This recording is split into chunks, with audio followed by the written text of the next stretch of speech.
Oliver Twist, Life in the Workhouse by Charles Dickens.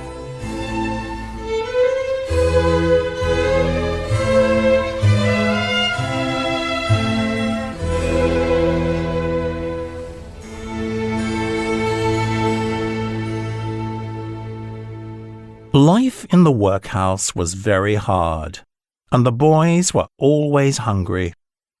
The food was always the same every day, a bowl of soup which was mostly water, and on Sundays a small piece of bread.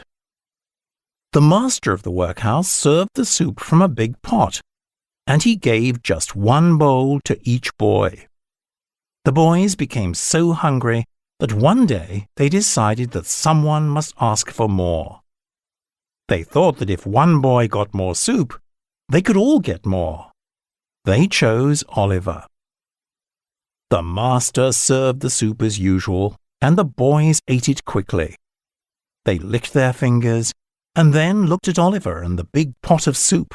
"Go on then, go on," they whispered quietly and pushed Oliver with their elbows. Oliver was afraid, but he stood, picked up his empty bowl, and walked slowly to the master.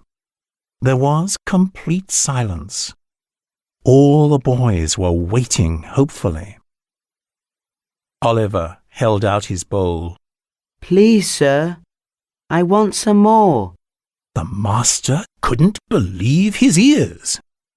He looked at Oliver's pale, thin face and the empty bowl. "What?"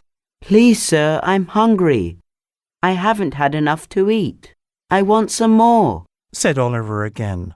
"Mr. Bumble!" shouted the master angrily, and he hit Oliver on the head with his big soup spoon. All the boys waited to see what would happen. Mr. Bumble appeared at the door. "What's the matter, master? Have the boys eaten?" "Oliver Twist wants more soup." Mr. Bumble's face went red, and he looked very angry. "What? It's not possible. No one has ever asked for more. Oliver Twist, you are a bad, ungrateful boy."